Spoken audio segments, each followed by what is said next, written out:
Good morning and welcome to another episode of Beyond Chronic Disease. My name is Wendy. I'm the host of the show, and I am super excited to be joined today with Lorna Hollinger from the Australian Tapping Institute. Hi, Lorna. Hey, Wendy, how are you? Oh, I'm fantastic. Now that we're on, let me introduce you because that's the fun bit. Lorna is an international EFT master trainer and practitioner, an Amazon best-selling author, which I've read the book and it's great, and CEO of the multi-award-winning business Australian Tapping Institute, where she trains and supports heart-centered people from across the globe to tap into their passions and create an abundant business and lifestyle. Lorna has been featured in numerous print and online magazines. She has appeared in numerous media website articles. She's a regular guest on Australian and international podcasts. Thank you for being on mine. And is a featured practitioner in the Science Behind Tapping book. She's also the former host of the Tapping Circle, a weekly online show delivered to 80,000 plus audience. Wow. Lorna is a recipient of numerous business awards, including the Women with Altitudes Climb Every Mountain Award, which she now sponsors annually. That's fantastic. And the Linking Ladies prestigious Women of Inspiration Award. Wow, I'm running out of breath, but I'll get there. Writing this down in future. Lorna holds diplomas in life coaching, business management, master practitioner certifications in emotional freedom techniques, which we're talking about, which is EFT tapping and neuro-linguistic programming. She's a founding member of the Associate of EFT Professionals. Wow. Okay, wow. I didn't put that down, but thank you so much. Yeah, I would love to say that I have done a little bit of tapping, and I know the audience may not know what that is, and you're going to explain it wonderfully, I know. So I have done a little bit, and I went on to your website and your online courses and everything, which must say, audience, they're fantastic. You need to peruse them. And the book, I love the book. Now, can you please tell me the title of the book? I do know it, but you say it and you do the tagline because I love it. All right, the book is called Thank God He's Gone, The Smart Woman's Guide to Getting Back Your Personal Power and Reclaiming Your Confidence. And I'm just going to start off with, girls, this is not a man-bagging book on any level at all. It is a personal empowerment book for women. And if I thought that our beautiful male counterparts would have read it, it would have said, thank God they've gone. Yeah. But the reality is they don't read these kind of books. So it's thank God he's gone. It's sassy, it's in your face, and it catches the attention. And that it did for me, because I am the mother of 4 boys, 4 sons, and I know you've got 2. Yep. And yes, and when you read that, thank God he's gone, I was super excited to know that you didn't, I've got it written here what you've said. You never wanted to write a bag out, man-hating, revenge-seeking, vindictive, let's get even kind of book. So you didn't. And correct. I just give you kudos for that, because I just love the fact that, and that book really is a definite read for women that have chosen or left their relationship. And it really does get your power back. Thank you, Lorna. It doesn't need to even just be a relationship with a man either. It can be relationships with anybody where we've tried too hard, given too much, put too much of our heart and soul into trying to make it work. Because let's face it, as women, as nurturers, that's what we do. We give it our all. And then you walk away going, what else could I have done? Mm. It's to get us past that and to get to that place of going, you know what? It's done. It wasn't serving us, whether we thought it was utopia, pretended or not. It wasn't functioning. It wasn't working for us. Let's be grateful that it's done, because now you can make different choices. Now you can heal from it. Now you can move beyond whatever it was without the hurt, the angst, the victimhood, the getting, without any of that stuff. Mm. And, and I just like simplify it, even in the terms of like in my book that I wrote, Whole Foods the Facts, just a part like, you know, when you getting over something, like I had, you know, things like a simple thing analogy was the cushions on the couch. They always got thrown on the floor, and I thought it was always causing me upset. And I thought, well, what else can I do? What else is possible here? So the minute I chose something different, and like you say, you get rid of all of that, like, you know, it's gone, it's done, it's you move on. And that was just a real simple thing, like, oh my God, I can create a different choice here. I didn't, like, I'm doing the same. It doesn't create anything different. Correct. Yeah, just by you taking ownership of this, of the problem, because you want a different solution. I think that's what we do. We go, well, I want this to be different. Other person, you got to make it different. But that doesn't work. It's okay, I need it to be different. How do I need it to be different? And what can I do? And that's sort of like the blame. And yes, the audience, we will get into tapping. Yes, we will get into tapping, but I'm just noting a few little things out here. Yeah, and that I get to that. That's the blame thing, I believe. Like, you know, you have to, nothing comes from outside. We have to do it all from within us. And like we know, you and I know that if you want something different to happen, you have to create it. Correct. Okay, so now we better get onto the tapping. The topic of the podcast. Oh, well, you know. You and I could chat all day, Wendy. Yeah, I know. Okay, we better not, because I know you're busy, and we're all very busy. And I did have some technical dramas this morning, so I'm a little bit flustered, but I'm calming down. So you can do tapping on that. Yeah, oh, that's true. Okay, so getting to that, what is EFT tapping and how does it work? So my favorite way to explain it is, what do you do when you pick up a baby? You pat its bottom. Or do you tap it? Yes. Well, so we instinctively know that rhythmic tapping on the human body calms the body. So if you think of energy meridians, they're what the Chinese found out with the acupressure points. They run all through the body. So they run down the back, the front, under the bottom, the legs, everywhere. So us patting our babies when we put them on their shoulder, all their bottom, we know that it works. So it's a self-soothing thing. So what it does is it works on those, I said, the energy circuitry. The energy circuitry gets blocked. Our fight or flight response happens, which is that stress response, that little bzz in your energy circuitry. It all calms that. So whether it's a big thing, you know, somebody said something to you, you've had a fight or an argument, your fight or flight's responded, or you just remember something that was said to you 3 days ago that's still bugging you. The function of tapping on the body of the meridians and the different points really helps to reprogram that thought, to stop that fight or flight triggering and that stress response happening. Because the idea we want is the less of that stress response, the less of that toxic chemicals, the adrenaline and the epinephrines and all that crap that runs through your body when that happens. We want less of those, because they're the nasty stuff. You're very much a health girl. You know the nasty stuff. Yeah. The stress response is what we're trying to stop. Tapping with your own hands does that. I would have been able to tap on that stress before, but I was too busy trying to set up the computer for this. I had to have both hands. Correct. But anyways, oh, that just makes so much sense to me. And I love the sensible part about all the different healing modalities that I know that work in ways that people don't understand, and sometimes you don't need to understand. I mean, as long as it works, it works. And I've used numerous different healing modalities, I guess, to get to where I am today.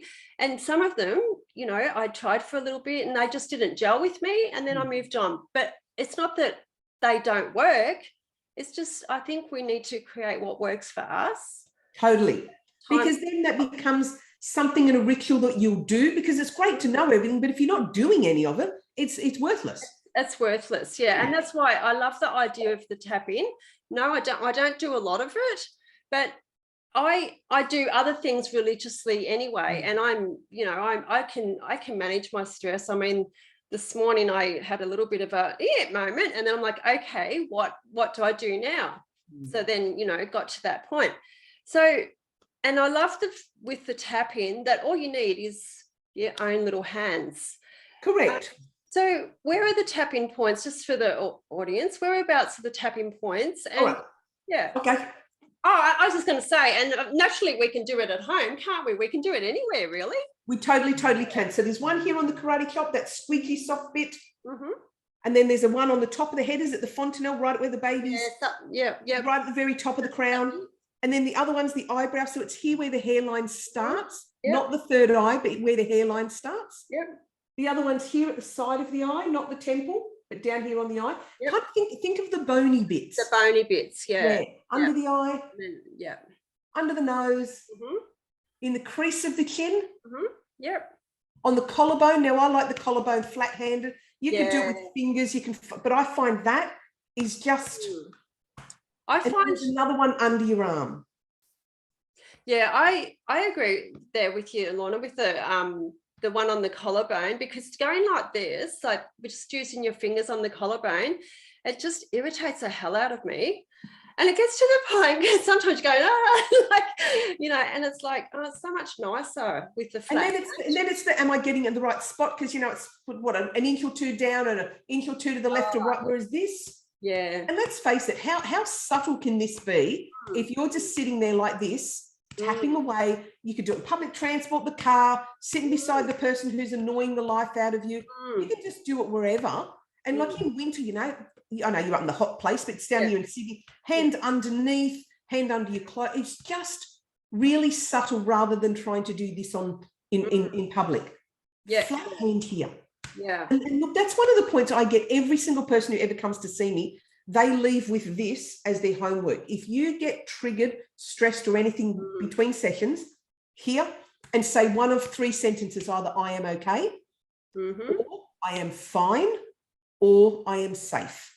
I am safe, I'm safe, I'm safe, I'm safe, I'm safe. And that's all it takes. A couple of minutes, calm you right down, continue on with your day. And it's probably hard for the audience to grasp that happens super, like it just is amazing how quickly that can calm you down. Yeah. And I think people will be surprised how many people actually do it without realizing that that's sort of just something they do. Because you see lots of people with their hand up here moving. So it's a natural place for us to do it. And I think too, like, it is quite natural, because if you feel your heart racing, I mean, sometimes I'll just go, okay, like what's going on with you? And you sort of find that you're naturally putting your hand there anyway, like it's in that same spot. So I think that's what I love about tapping and other modalities, is that you just naturally go to what your body knows. I'm right into my body, actually, like what, your body giving you these little whispers of what's going on. And the tapping is really good for that. So in saying that, what role can tapping play in chronic disease? So when we have somebody, so let me put up on my practitioner hat. So if somebody came to me who has a chronic disease, the spaces I would work on would be multifaceted. So you've got right back to the space where you've got your diagnosis. What happened in the moment when somebody told you've got a label to what you're feeling? I know, that's dreadful. Yes, so there's an element of that. So we would do tapping to release and relieve the thought process that happened in that moment. Because let's face it, it would have been, for most people, a bit of a trauma. Some big, some little. So we go and we help release the trauma from that, the actual diagnosis. So tapping works in that space. Then let's take another space where there is anger and resentment at the body. Well, why have I got this? This isn't fair. What's wrong with me? We would do tapping on that level of forgiveness for the body, self-acceptance of the body. The illness is here. How do we manage it, rather than the anger and the resentment, which we know brings in more of the toxic chemical nasties into the body anyway. Fully, yep. And then there is the person who has the illness actually doing tapping on their own stress on a daily basis, say, when they're going through treatment, or when they're actually being triggered, God, I feel I have a pain such and such. How do I manage that? So you notice that there's sort of more distinct parts to it where tapping can play a part. And that's me with my practitioner hat on. The layperson at home can do that, as well as you understanding. There's the multi-layers of it. And I think that's the point there, Lorna. Not too many people know that, like the layers of it. You know, they don't know the layers of it. And I guess you can't really understand that until you really learn. You get more in tune with your body as well. Like, I know when I got told I had a chronic disease, it was like, oh, well, what? The first one was, what the hell is that? And your body just goes into, I don't know, your body takes it on board, for starters. And the interesting thing was, it took me probably, it took me a long time to learn what it was to a degree, like all of that crap. And then it took me a year to basically like get over feeling sorry for myself. And then it's like, oh, right, now I know where I'm at. But in all of that, and I forgot what I was going to say, but anyway, that's what I was going to say. So when I was writing, this is how incredible the body is. When I was writing my book, I had to rethink. I had to go back to all of that. And I was experiencing some of the pain and everything in the part of my body that had the disease, that where I was diagnosed with the disease. I was starting to get the ache and the pain all back because I was thinking about it all the time. And I thought that was just, well, not good, but amazing that was happening. So I'm just, the body is just so magical. Yeah. Well, it's not really, but it is. Well, it is, but yeah. Oh, I mean, that's a typical example of what you focus on, you get more of. Focusing in on the illness and what's going on and all the negative stuff of that brings in more of it. And that's why we talk about the negative stuff. When we do the tapping, we very much focus on the negative emotions, the negative thoughts, and the negative dialogue. And the reason being, you're thinking it anyway. Yes. So let's clear it away rather than bury it in food, drink, alcohol, addictions, whatever, pretending it's not happening. Tapping actually gets us to deal with those negative emotions. So if people are first introduced and go like, they talk about the negative stuff, they're dead right, we do. So in saying that, so then what, when you start tapping, so just say, I don't know, I can't even think of anything. So let's take it to diagnosis. So you've walked into your doctor's office. I mean, this is about chronic disease. So you've walked into your doctor's office or whoever you've gone to see, and they've told you that you've got ABC. This is what it's going to do to your life. Okay, so and you're thinking of all the negative stuff. Oh my God, I'm not going to be able to do this. I'm not going to be able. So what words do you use in that situation? What? If you've got that initial thought and it is the rambling, oh my God, my life, I would just tap while you're rambling. Yeah, okay. Tap, I'm not going to be able to do this, and I won't be able to do that, and my life's going to be this, and this is going to be so hard. And let's just get the intensity of that and allow you to rant and rave it out. Okay. And allow those thoughts and feelings to have a voice. They're true, they're real, they're valid, they're yours. Stop burying them. So just tap and rant. Have a rant. I never could understand what words you could say. I didn't know, like, so there's no real wrong words or right words or anything. You just say, you just do it. It's your words. See, people get onto the YouTube videos and they've got lots of words and fancy sentences. They're scripted. Yeah. They're perfectly scripted to connect to the masses. I create them too, but we've got time to create them. Yes. Yep. But if you're sitting in your doctor's office and you're leaving and he's just told you something, no YouTube video is going to cover that. Your words are your truth. Rant it out. Oh my God. Talk about the fear. Talk about what's going to happen. Calm yourself down. I love that. It's so simple. You've gobsmacked me. Like I really truly did not realize that, because otherwise that anger and resentment and that distress sits in your body.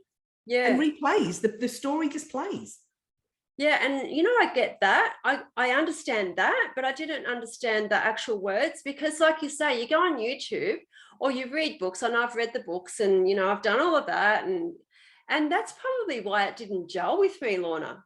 Because they're beautifully scripted. Yeah, and it's like, this is just not like, And that's the difference between watching a YouTube video, which lots of people do, working on your own stuff and working with a practitioner.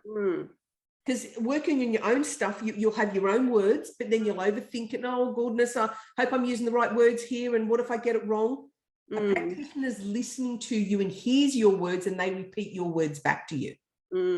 So those two both work brilliantly. I'd rather people do their own stuff than watch YouTube. YouTube's great, but it's not your words. I'd rather you use your words. And that is a real big takeaway, using your own words. Like, oh my gosh, that's just blown my mind. I mean, that's the dialogue in your head. What's stressful to you isn't stressful to me, and Mary down the road doesn't think it's even a problem. Yeah, exactly. And that, I get that as well, because like I have people in my life that think that people in my life that think my life is stressful. I think it's super fun and really, really hectic, but I love that. It doesn't stress me out unless I have technical difficulties before I assume me, and then I have to reorganize everything. And I think that's what people do with tapping. They get all caught up in, can I get it right? The reality is you can't get it wrong. You can't get it wrong. Your words, your hand, your body. Yeah, fantastic. Your unconscious brain knows what it's doing. Yeah, I love it. So with that in mind, so when you're doing that, so you've just been told that you're going to have this forever and a day and whatever. So when you do that, how long do you tap on? How long do you do tapping for? Like what? So if you've walked out of your doctor's surgery and he's just given you your label, your diagnosis, whatever you want to call it, I would tap and rant for a good few minutes and then check in. How am I feeling? Okay. I'm still feeling a bit tense, or I'm still feeling angry. I'm still feeling upset. What am I feeling? And then do another couple of minutes. But don't do 20 minutes on its own. Yeah, 4 minutes, check in with yourself. Yep. Have the words even changed? If you're going, I'm angry, I'm angry, I'm angry, check in. Am I actually still angry? Right. No, I'm scared. Oh, okay, it's fear. And recognize when the words for you change, because we start at like a tabletop. But what we actually are doing, it's actually the legs of the stuff. We want to find out what's underneath all that. So if the word moves while you're ranting and tapping, change the words.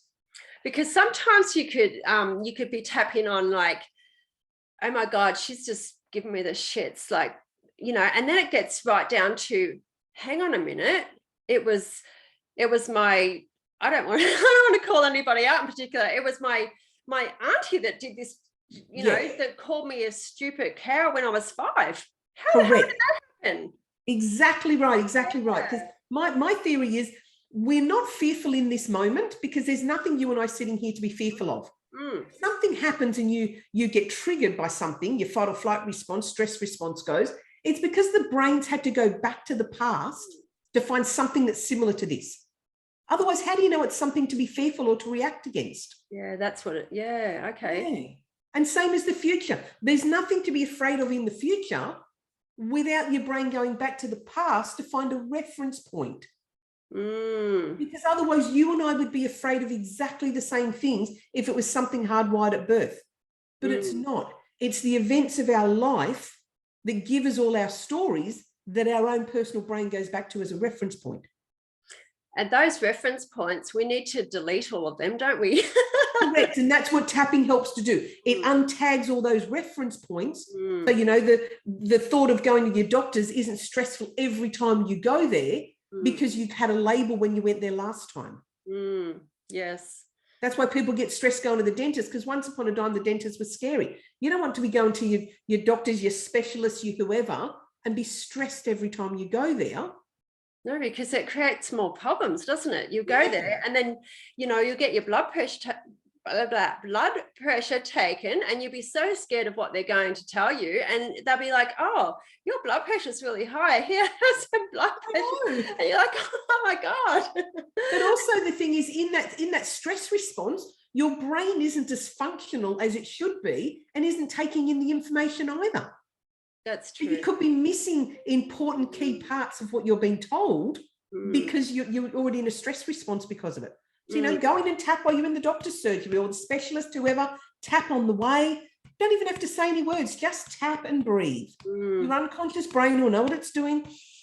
Tap and breathe. And I know this sounds really simplistic and people have got some really super intense things that go on with their bodies. Yes. This is just a tool to help take the edge off. It's obviously not a cure-all for anything, but it's about allowing you to have that better quality while you manage yourself through what it is that you've got. But and that's true there, but I do find that, like, it's not a cure, but it recreates your mindset to It does. because like you say, you're so anxious and everything, and just doing that, like if you calm the farm there, then you are more relaxed and more perceptive and more receptive, I should say. So yeah, no, that's and could alter the experience of what you've got for you on a more regular basis, which is really what you got. I mean, you and I can't take away what's happened and what's been labelled or what the body's doing, but if we can give you a tool to help regulate yourself while you're going through it to make the experience less intense for you, that's got to be worthwhile. Oh, hell yeah. Yeah. I think anything that can do anything to create a little bit of a stress relief when it comes to a diagnosis or, what you're going through in this reality, then I'm all for it. Yeah, me too. And this is why my podcast, because a lot of people don't realize what's out there. Like a lot of my friends wouldn't have even heard of EFT tapping. Correct. And most people don't think of it in terms of diagnosis and stuff. And, I've got this illness. How can it help? It helps by breaking it down into the different ways it can get used. Yeah. It makes perfect sense to me. Thank you. I hope our listeners think so as well. Just don't put it into one great big bucket. Break it down for yourself and make it more manageable and recognize the different components. And also too, Lorna, what just popped for me then was like, you can't just do this for 10 seconds and think, it doesn't work, nothing's changed. Like it's sort of something, like you said before, like just do a couple of minutes and then check in with yourself to see how you're going, and then, work on it like that. I mean, for most of us, it takes a lifetime to generate a chronic disease. And I think many people believe that, it's going to take 5 minutes to get better. And if they're not going to get better, well, then that's it. That's their life. And also, I've often heard, it might work for you, but it doesn't work for me and all that. And I mean, I guess that's because we've all come from different, like you said before, what stresses somebody out doesn't stress another person. We've all grown up with different parents, different lifestyles, everything, different problems that have come in our life. We're married, we're not married, we've got kids, we haven't, all of the above. But I guess what I'd like the viewers to take on board some different healers perhaps, and just see if it gels with you, and just give it a go, and maybe they can create a difference in their life. That's what I'm trying to put out there for people, because the free ones as well. It costs you nothing, and it's with you all the time. You don't have to have anything magic with you. You take your hands with you wherever you go. Yeah, and if you do get a block, if you don't know where to go, call Lorna, people.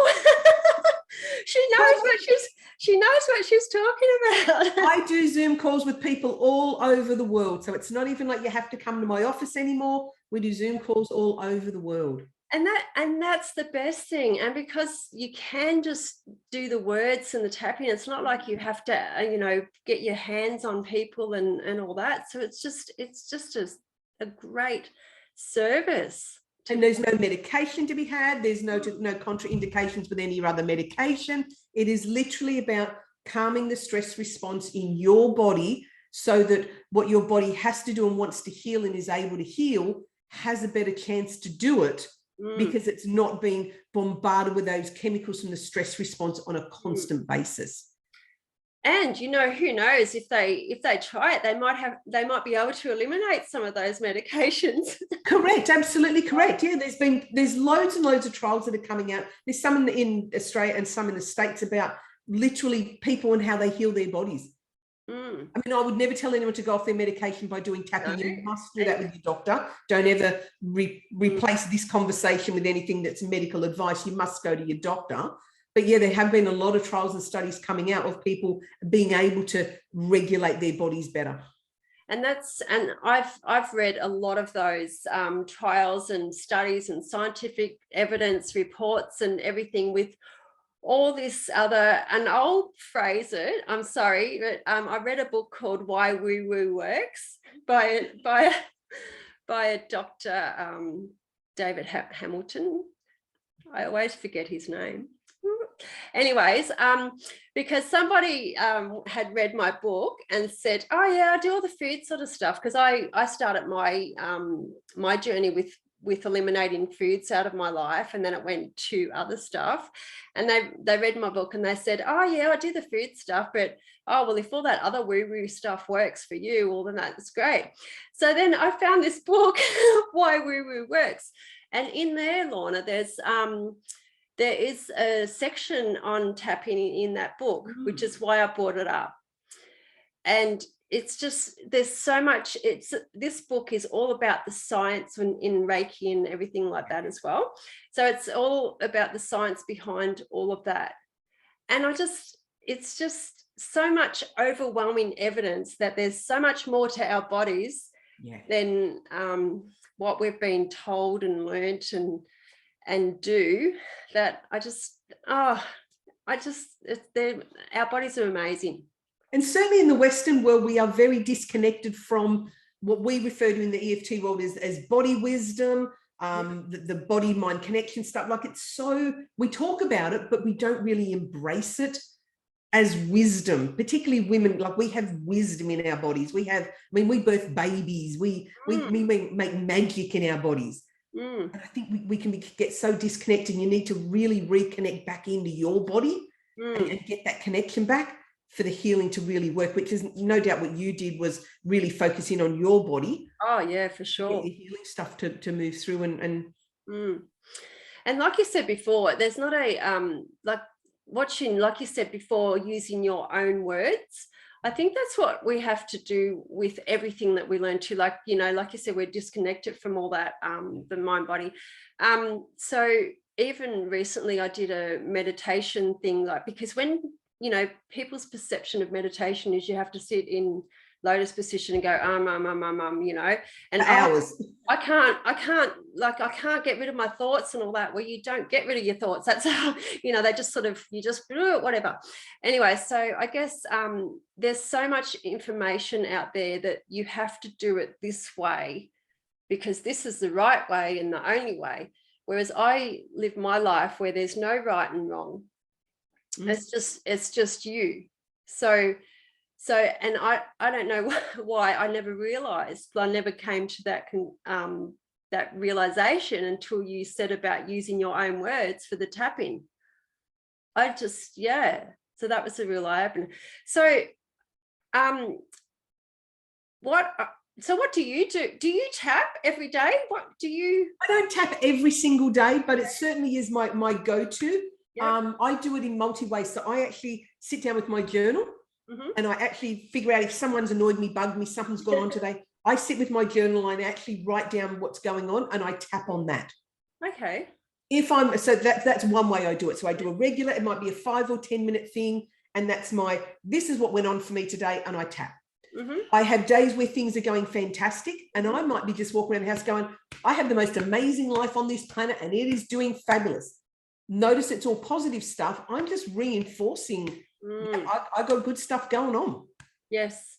And that's the thing. There's nothing wrong with that either. Like the more that you reinforce what great you did, or what, I picked up that rubbish today. That actually felt really good. Like that's really crazy, but that felt good. The more that we reinforce that.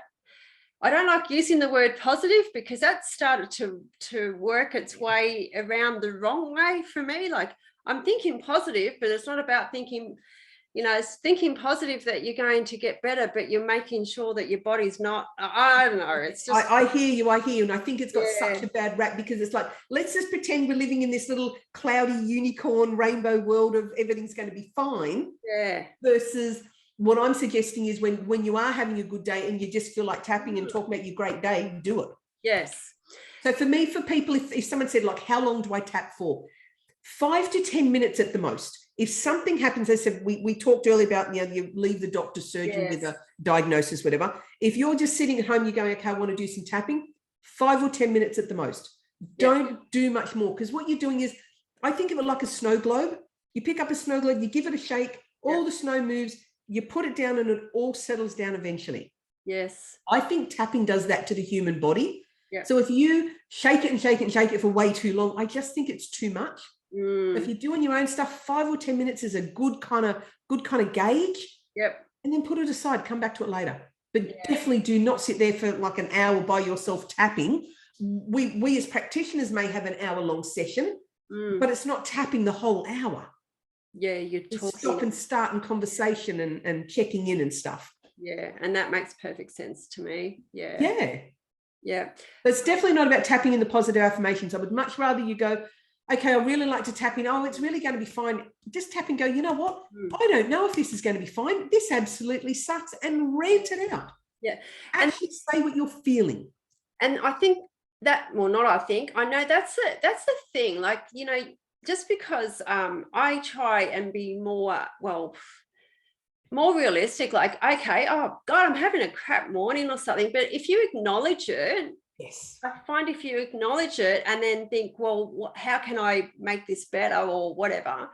But I think, and you know, it's okay to have a crap morning, or it's okay to be frustrated. It's okay to have a swear out loud moment. It's okay for all of that.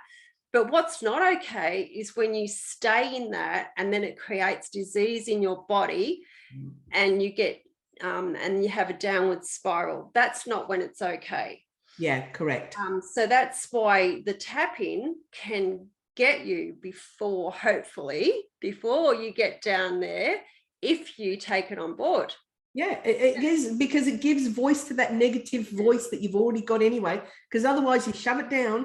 Food, alcohol, drink, addictions, avoidance, social media, whatever your choice of checking out is, that's what people will do.